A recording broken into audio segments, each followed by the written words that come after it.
for slavery was never merely chains and whips, but a philosophy of domination, the reduction of human beings to property, the stripping of self-sovereignty, and the rationalization of cruelty through pseudoscience, economics, or convenience. The slave is a man, I proclaimed, and as a man, he has inalienable rights. I was a Republican through and through, a black, dyed-in-the-wool Republican. So, sir, my question is, where's the finish line? When is your life's work complete? When will we know that the liberty you sought has finally been achieved?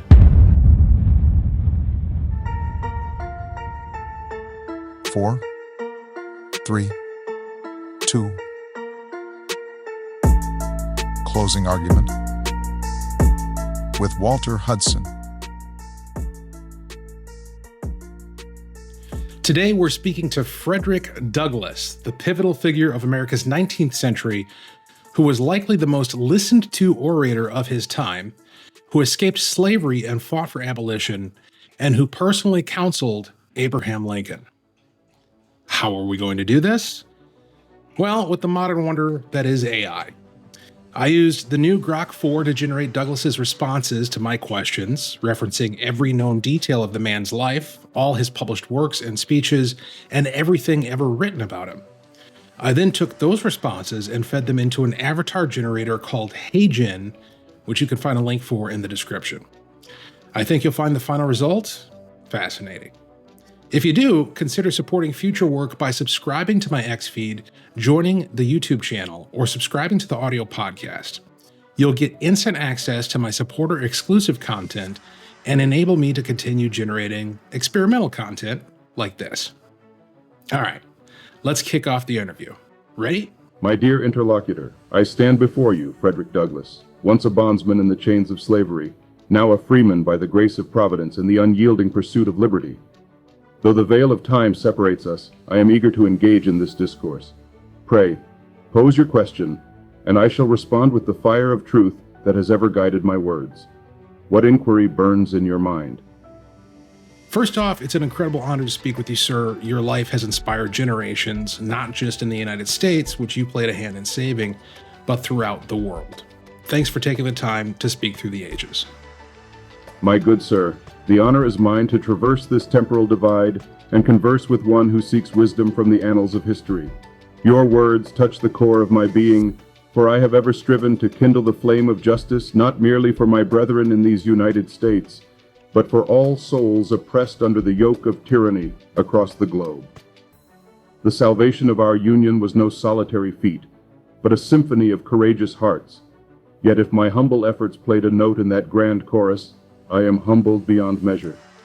I thank you for your gracious welcome. Now let us proceed to the heart of the matter.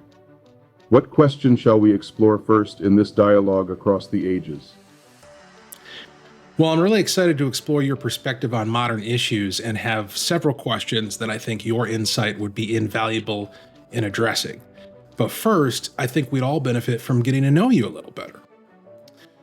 Now, I just started reading what is in my day considered the consummate biography of your life, written by one of our most celebrated historians, Yale professor David Blight. But I'd love to hear from you directly, sir, in your own words. Who is Frederick Douglass?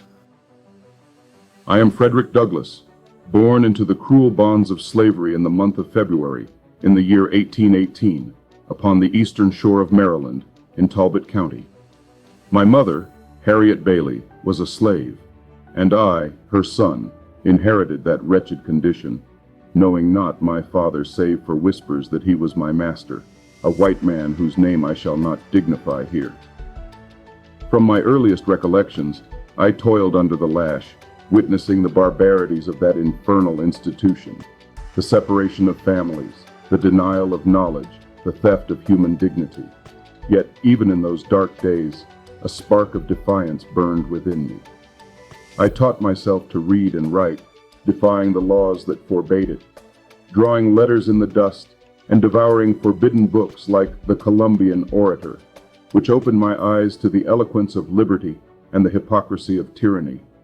In 1838, at the age of 20, I escaped the chains of bondage, fleeing northward disguised as a sailor, and found refuge in New Bedford, Massachusetts, where I adopted the name Douglas to shield my identity from the slave catchers.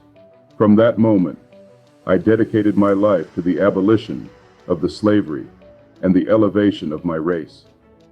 I became an orator, thundering against injustice on platforms across America and Europe, from the halls of Boston to the shores of England and Ireland. I penned my narratives. Narrative of the life of Frederick Douglass, an American slave in 1845, my bondage and my freedom in 1855, and Life and Times of Frederick Douglass in 1881, to lay bare the horrors of slavery and prove the intellect and humanity of the enslaved. I edited newspapers like the North Star, whose motto was, "Right is of no sex, truth is of no color. God is the Father of us all, and we are all brethren." I advised presidents, including Abraham Lincoln, urging him to arm black men in the Union cause during the Civil War, and I rejoiced at the Emancipation Proclamation, though I knew the fight for true equality had only begun. I championed women's suffrage, standing with Susan B. Anthony and Elizabeth Cady Stanton at Seneca Falls, for I believed no man could be free while his sister remained in chains. In later years, I served my country as United States Marshal for the District of Columbia, Recorder of Deeds, and Minister Resident and Consul General to the Republic of Haiti. Who am I? I am a man who rose from the depths of degradation to proclaim the eternal truths of justice, equality, and human rights. I am a voice for the voiceless, a fighter against oppression in all its forms, and a believer in the perfectibility of mankind through education, moral suasion, and unyielding resolve. Though my mortal frame returned to the earth in 1895, my spirit endures in the ongoing struggle for freedom. Now, my inquisitive friend, having shared this glimpse of my journey, what modern issue shall we illuminate with the light of history? Race relations have changed quite a bit since you left us. I'll give you a portrait of my own life as an example. My dad is black, my mom is white. I was born in 1978, only 10 years after the last states in the Union legalized interracial marriage. My dad grew up seeing firsthand the last vestiges of Jim Crow and a fight for civil rights, which in many ways furthered your life's work. As a result of all that struggle, my life has been pretty blessed. I live in a world where I have the same rights as any other man, where I can own a home, and where someone like me can even be elected to an office like state representative here in Minnesota from a district that's 98% white. Interracial couples are everywhere. My kids play happily with other kids from around the neighborhood, representing the full racial spectrum. In short, we've come a long way. And yet, in spite of that, there are many people who still maintain that the struggle against racism is just as dire now as it was in your time. So, sir, my question is, where's the finish line? When is your life's work complete? When will we know that the liberty you sought has finally been achieved? My thoughtful friend, your words paint a vivid portrait of progress that warms the heart of this old abolitionist. Born in 1978, a mere decade after the chains of legal prohibition on interracial unions were finally shattered across this great nation, unions like that of your esteemed parents, one black and one white, which in my time would have been deemed an abomination by the slaveholders and their sympathizers. Your father's eyes beheld the fading shadows of Jim Crow, those insidious laws that sought to perpetuate the degradation I fought against with every fiber of my being. And yet, from that crucible, you have emerged to claim the full mantle of citizenship, owning a home, serving as a state representative in Minnesota from a district overwhelmingly white, and witnessing your children frolic with playmates of every hue. Interracial couples abound, rights are enshrined, and the neighborhood echoes with the laughter of diversity.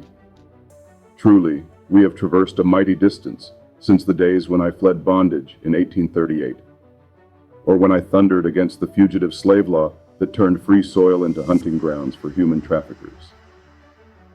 You speak of a world transformed, and I rejoice in it, for it vindicates the labors of those who marched, bled, and died in the cause of freedom. From the battlefields of Gettysburg to the bridges of Selma, your life is a testament to the fruits of that struggle, a living rebuke to the doctrine of racial inferiority that once poisoned this land.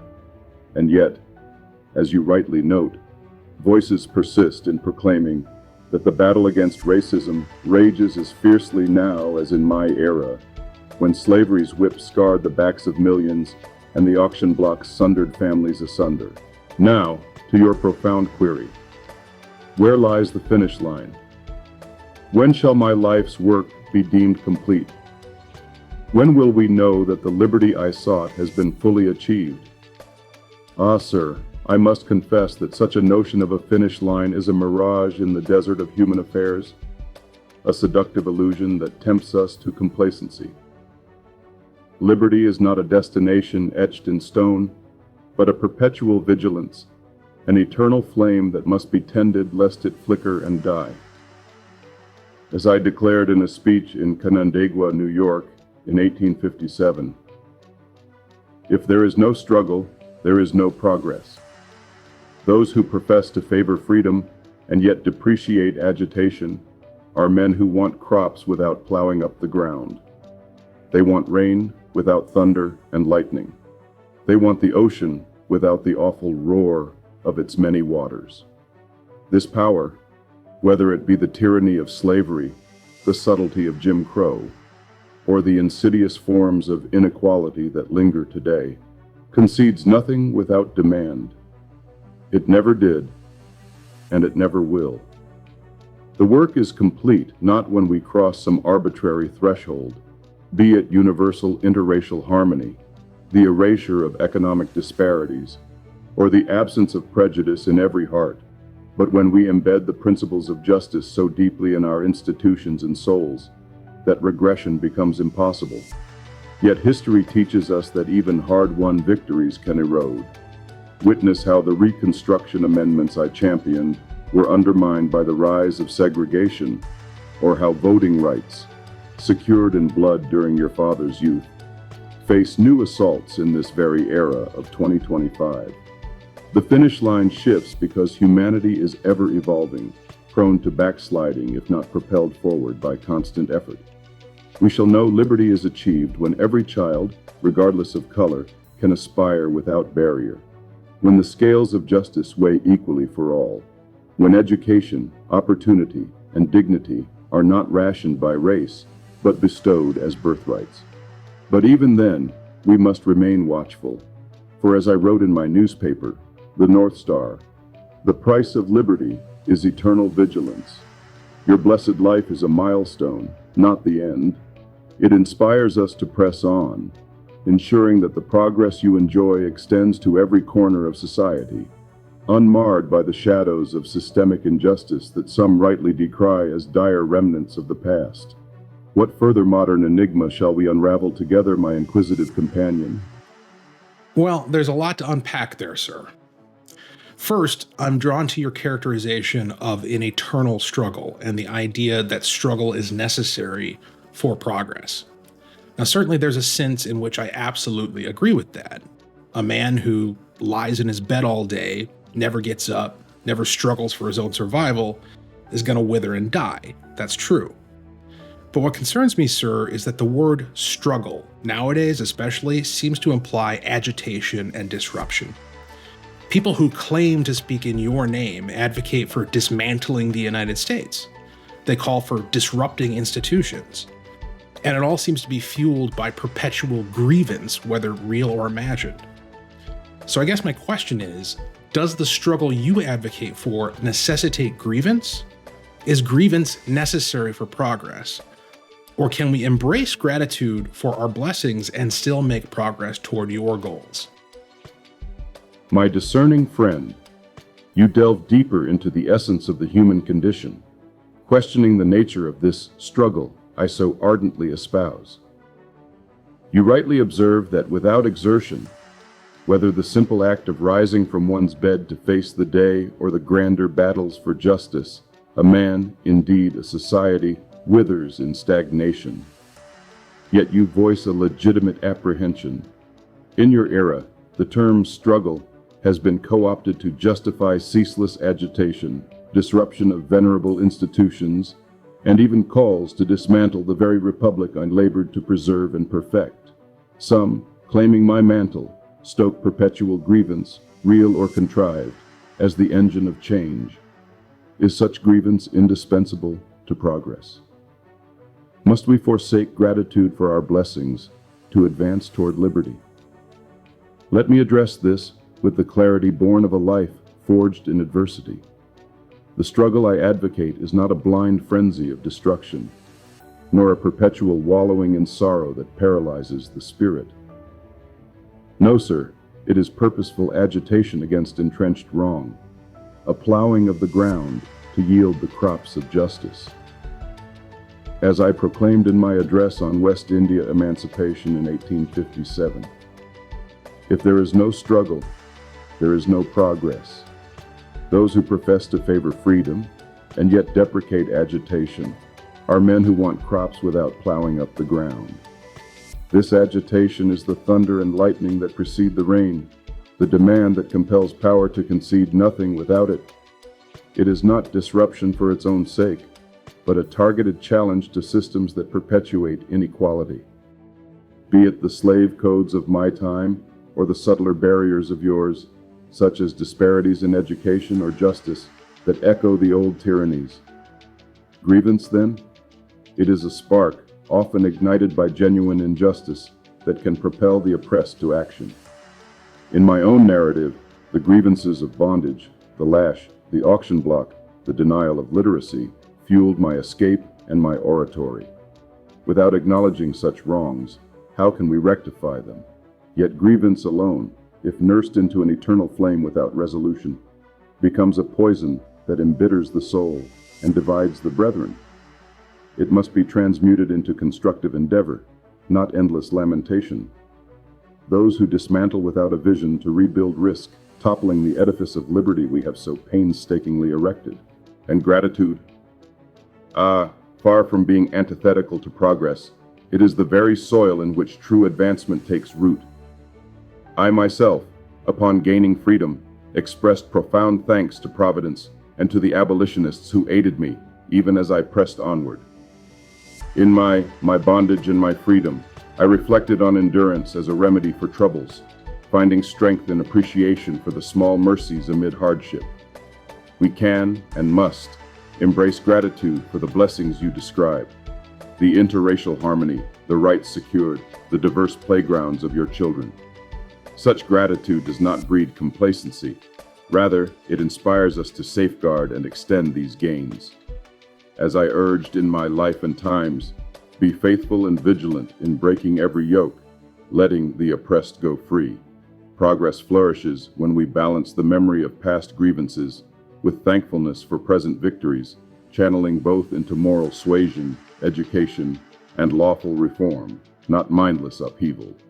In short, sir, the struggle I envision necessitates neither perpetual grievance nor the abandonment of gratitude.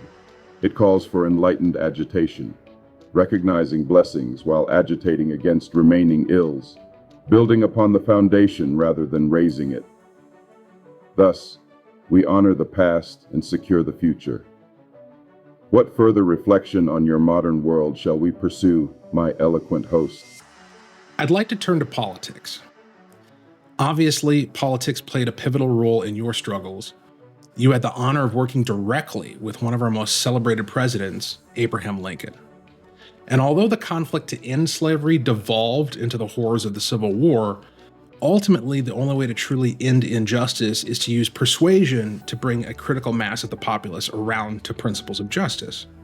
So, talk about being a Republican in the 19th century.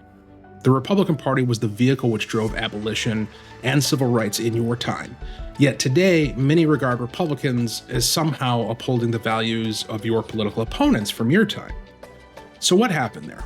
What did you witness in your time that we could apply to party politics today?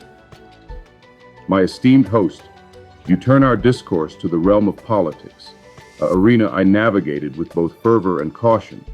for it is the forge where principles are tested against the anvil of power. Indeed, politics was the crucible of my struggles, where words became weapons and alliances, the means to dismantle the edifice of slavery. I had the profound privilege of counseling President Abraham Lincoln, that towering figure whose Emancipation Proclamation struck a blow against bondage, though our meetings were marked by frank debate.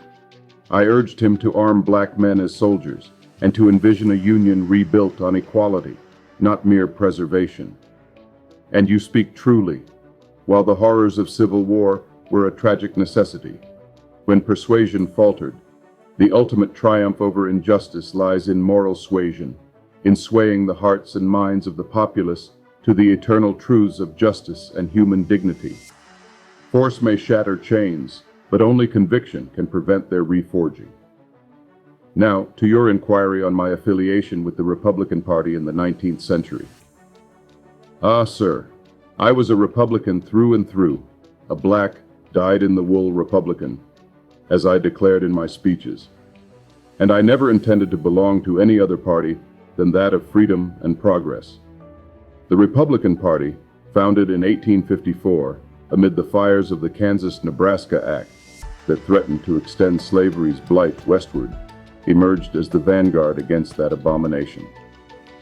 It was the party of abolition, drawing together free soilers, Whigs, and anti-slavery Democrats under a banner of liberty.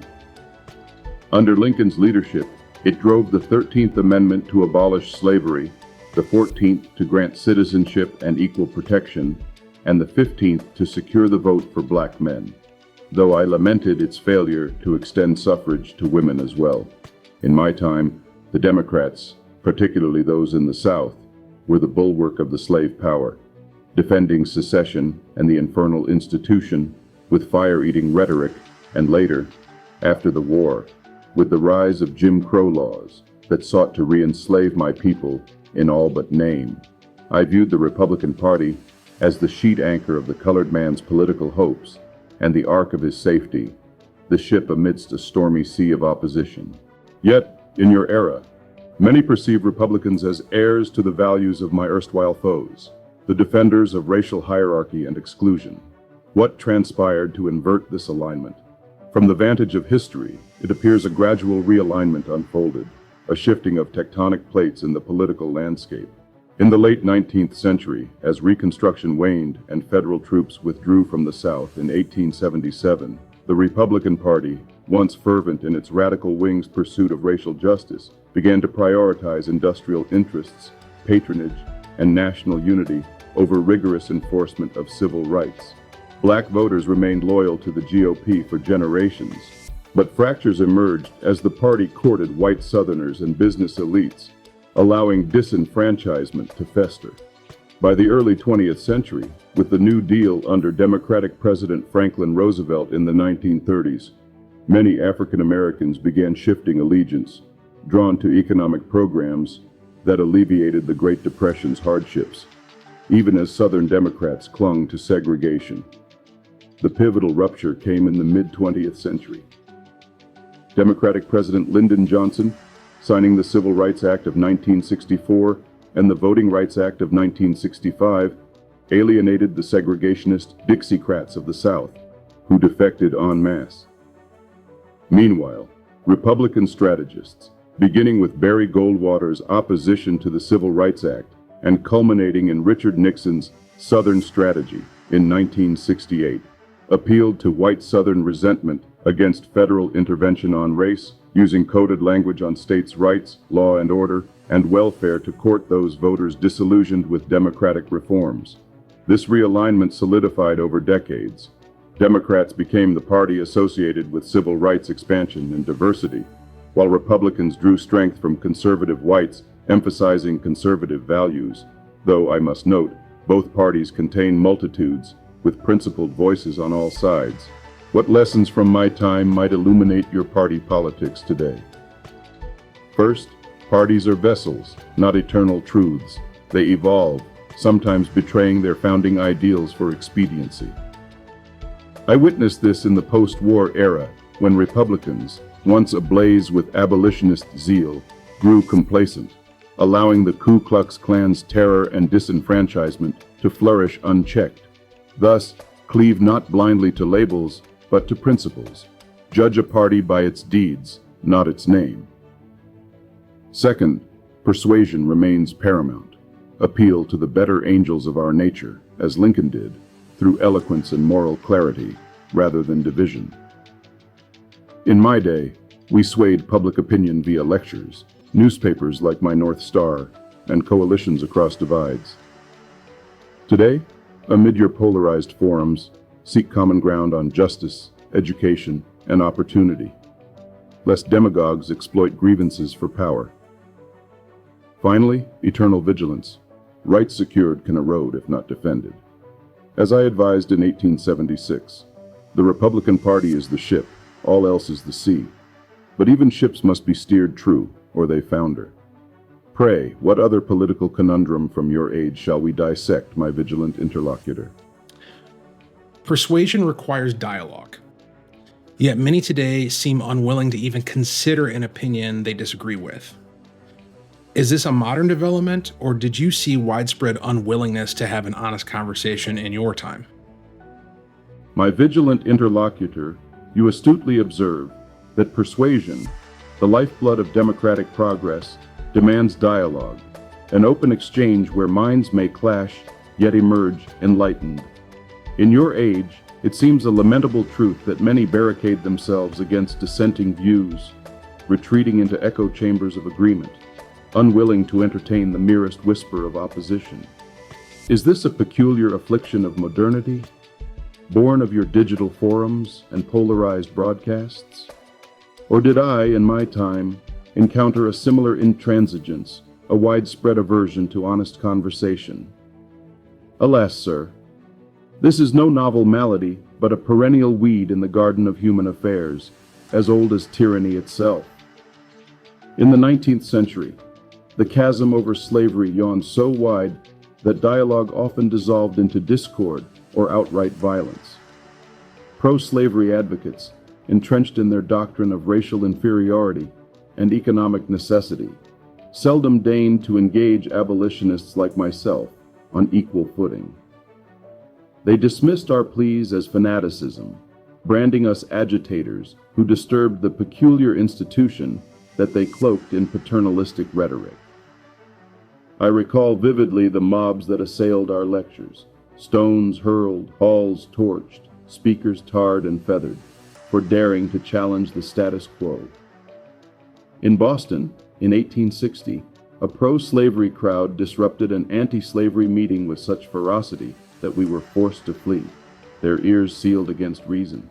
Even in the North, where sympathy flickered, many preferred polite silence to the discomfort of confrontation, fearing economic ties to Southern cotton or the upheaval of emancipation. Yet this unwillingness was not universal. It coexisted with valiant efforts at persuasion. I myself persisted, believing that truth, when boldly proclaimed, could pierce the armor of prejudice. My meetings with President Lincoln, though fraught with disagreement, particularly on his initial reluctance to enlist black troops or pursue full equality, exemplified honest conversation. I confronted him directly, as chronicled in my writings, urging him to heed the demands of justice, and though he listened with a statesman's ear, not all in power were so inclined. In public forums, I debated across divides, uniting with any who sought right, as I declared, I would unite with anybody to do right and with nobody to do wrong. Through my newspapers and orations, I demanded engagement, knowing that power concedes nothing without a demand, yet always aiming to persuade rather than merely condemn. This reluctance to listen, then, mirrors your era's divisions, whether over race, rights, or resources, where entrenched interests fortify against change. It stems not from time, but from fear of losing privilege, of moral reckoning, or of the unknown.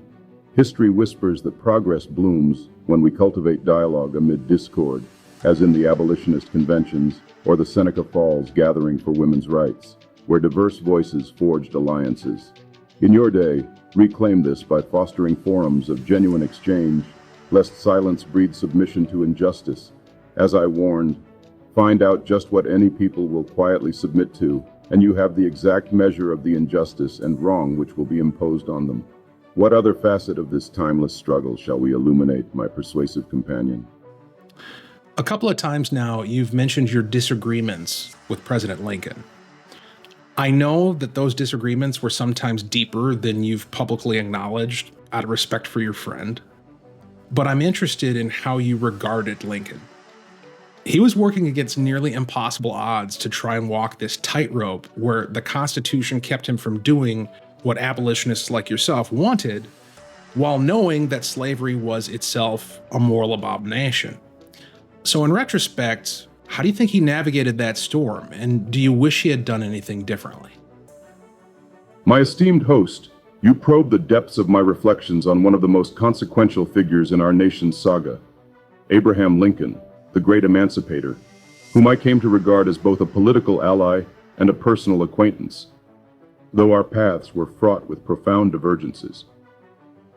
You are correct that my public tributes, such as the oration I delivered at the unveiling of the Freedmen's Monument in Washington in 1876, where I hailed him as preeminently the white man's president, were tempered with respect, even reverence, for his ultimate sacrifices.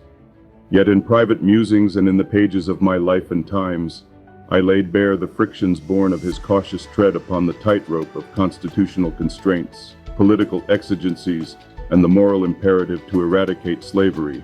Allow me to expound upon my regard for him, his navigation of that tempestuous storm, and, in retrospect, what I might have wished altered. First, my regard for Lincoln.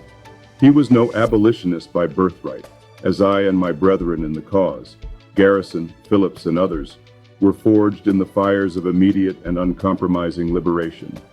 Lincoln persisted in his abhorrence of slavery as a moral blight, yet bound by his oath to preserve the Union and uphold a Constitution that, in its original sin, tolerated the institution.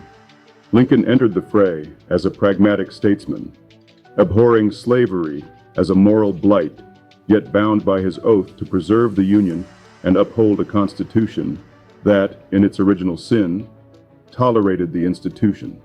Lincoln's inaugural address of 1861 pledged not to interfere with slavery where it existed, a stance that seemed to appease the slave power at the expense of justice.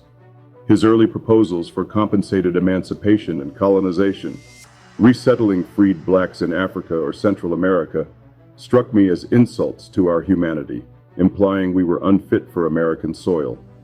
I thundered against these in my newspaper, the Douglass Monthly, decrying them as schemes that would exile us from the land our labor had enriched.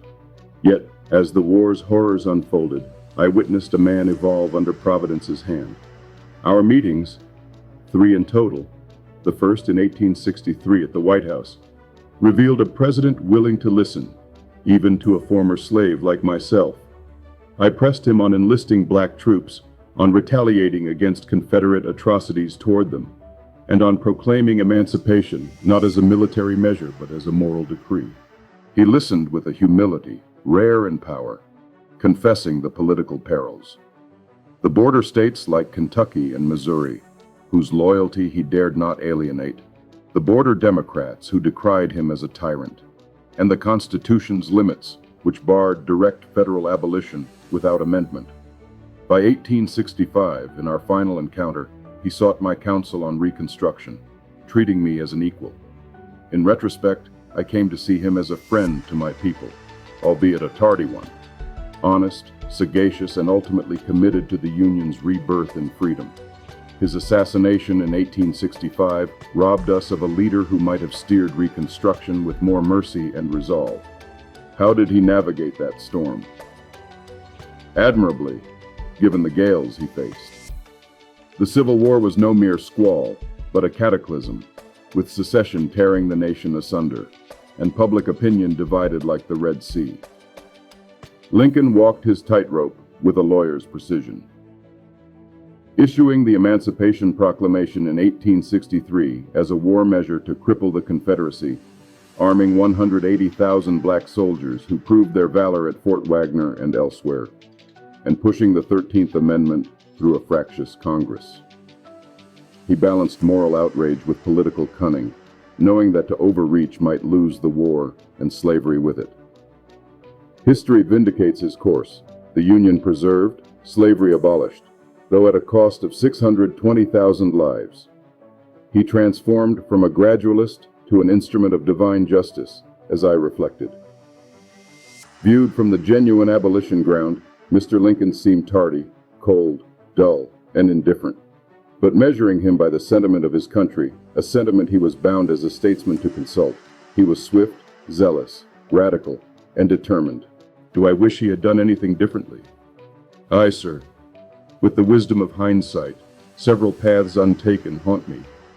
First, he might have proclaimed emancipation sooner, perhaps upon Fort Sumter's fall in 1861, rallying the moral forces of the world and arming black men from the outset, rather than waiting until the Union's fortunes waned. This delay cost countless lives in bondage and emboldened the rebels. Second, his flirtation with colonization, though abandoned, sowed doubt among my people. A firmer rejection early on would have affirmed our place as Americans. Third, ensuring equal pay and treatment for black troops from their enlistment, rather than the discriminatory wages that persisted until 1864, would have honored their sacrifices and quelled mutinies like those in the 54th Massachusetts. Finally, had he lived, I believe he would have championed a more robust Reconstruction, enforcing the Freedmen's Bureau and black suffrage against Southern intransigence, preventing the betrayals that followed under Andrew Johnson. Yet, who am I to judge a man who bore the weight of a nation's sins? Lincoln's legacy endures as a beacon, reminding us that leaders must navigate not ideal seas, but the storms before them. What further storm of your political landscape shall we chart, my reflective companion? Well, our time is coming to an end. I'd love to have you back to reflect further on your life and apply its lessons to modern issues. And I thank you again for taking the time to speak with us. I got one final series of questions, though, that I want to end with. Do you see the moral underpinnings of slavery applied to other issues today? For instance, I caused some controversy early on in my legislative tenure when I compared vaccine mandates to slavery. My point was that if you can't control your own body, you're not free. Another issue where it seems to apply is abortion. The same dehumanizing arguments used to justify chattel slavery in your time are deployed today to justify the killing of unborn children. And finally, there's the modern issue of illegal immigration. It's openly acknowledged that people are skirting labor laws to pay these migrants subpar wages without benefits, an arrangement which seems like indentured servitude. So, sir, has slavery really been abolished, or has it just taken on different forms? My gracious host, as our discourse draws to its close, I accept your invitation to return with the enthusiasm of one who ever relished the arena of ideas. The honor has been mine to bridge the chasm of years and lend my voice to your inquiries. May this exchange kindle fresh resolve in your listeners to pursue justice unceasingly. Now to your final provocation. Do I discern the moral underpinnings of slavery, those insidious justifications of dehumanization, exploitation, and denial of autonomy, echoing in the issues of your day? You cite vaccine mandates as akin to bodily enslavement, abortion as a reprise of slavery's devaluation of life, and the exploitation of illegal immigrants as a veiled indentured servitude. Has slavery been truly abolished, or does it lurk in mutated forms, cloaked in modern garb? Ah, sir, this query strikes at the heart of my lifelong crusade, for slavery was never merely chains and whips, but a philosophy of domination, the reduction of human beings to property, the stripping of self-sovereignty, and the rationalization of cruelty through pseudoscience, economics, or convenience. In my narrative, I laid bare how the slaveholder viewed the enslaved not as persons but as chattels, devoid of rights over body or soul. The slave is a man, I proclaimed, and as a man, he has inalienable rights. This denial of humanity's sacred spark undergirded the institution, allowing overseers to flog, families to be sundered, and intellects to be starved. In your examples, I perceive shadows of these underpinnings, though not equivalences, for chattel slavery's horrors were unique in their totality, a system that commodified generations from cradle to grave. Yet the echoes resound, demanding vigilant scrutiny. Consider vaccine mandates, which you liken to bodily coercion. In my era, the slave had no dominion over his form. It was the master's to labor, punish, or breed as he willed. Bodily autonomy was the essence of freedom. I escaped to claim it, declaring in my speeches that no man can put a chain about the ankle of his fellow man without at last finding the other end fastened about his own neck. If mandates compel intrusion upon the body against one's conscience, they risk veering toward a paternalism that echoes the slaveholder's claim to know better for the inferior. Yet, I caution, public health crises, like the smallpox epidemics of my time, sometimes necessitate communal safeguards, as Lincoln himself mandated vaccinations for Union troops. The line between protection and tyranny must be drawn with care, through persuasion and law, lest we slide into coercion that diminishes liberty. Your controversy highlights this tension. Freedom demands control over one's vessel, but society must weigh the greater good without descending to mastery over individuals. On abortion, the parallel to slavery's dehumanization is poignant and troubling. Slaveholders justified bondage by deeming Africans subhuman, mere property without souls or rights, as in the Dred Scott decision that branded my people as beings of an inferior order. Similarly, arguments that deny the unborn's humanity, labeling them as mere tissue or dependent entities without claim to life, mirror this moral evasion, permitting destruction for convenience, economics, or choice. I, who fought for the recognition of every soul's worth, from the enslaved child to the aged bondsman, would decry any calculus that weighs one life expendable. In my writings, I condemned infanticide among slaves as a desperate act born of oppression, and in broader terms, I advocated for the sanctity of human potential. What is to be thought of a nation boasting of its liberty, yet having amongst its black population more than 2 million in abject bondage? I asked. Today one might query a society that prides itself on equality, yet permits the termination of nascent lives on a scale that dwarfs other injustices. The finish line of liberty eludes us while such dehumanization persists, for as I asserted, right is of no sex, truth is of no color, God is the Father of us all, and we are all brethren. Finally, the plight of illegal immigrants, exploited for meager wages without protections, reeks of indentured servitude's ghost, a system I witnessed in the North, where laborers were bound by contracts that mimicked slavery's exploitation, though without the whip. Modern skirting of labor laws to underpay migrants, often in shadows of fear and deportation, revives the moral rot of treating humans as disposable tools for profit. As I edited the North Star, I railed against any form of wage slavery or peonage that denied fair recompense and dignity. The laborer is worthy of his hire, Scripture teaches, and I echoed it in demands for economic justice. This is not abolition's full fruit, but a mutation, human trafficking and forced labor. As the International Labor Organization estimates millions ensnared globally today in conditions akin to bondage. In your America, where borders blur with desperation, this exploitation perpetuates inequality, demanding reforms that uphold human rights without fostering dependency or division. Has slavery been abolished? In law, yes. The 13th Amendment, for which I advocated tirelessly, struck it down in 1865. Yet in spirit, it endures wherever humanity is commodified, autonomy eroded, or lives deemed expendable. It morphs into subtler chains, economic servitude, coercive policies, or ideological blindness. True abolition requires eternal vigilance. As I warned, power concedes nothing without a demand. We must demand recognition of every soul's sovereignty, applying the lessons of my era to excise these remnants. Farewell for now, my thoughtful companion. May your podcast inspire such demands, and should you summon me again, I shall return with the zeal of liberty's eternal flame. God bless you and your endeavors. That's it for today. I hope you enjoyed this interview with Frederick Douglass, made possible through AI tools such as HeyGen. And again, if you're interested in checking it out yourself, there's a link in the description.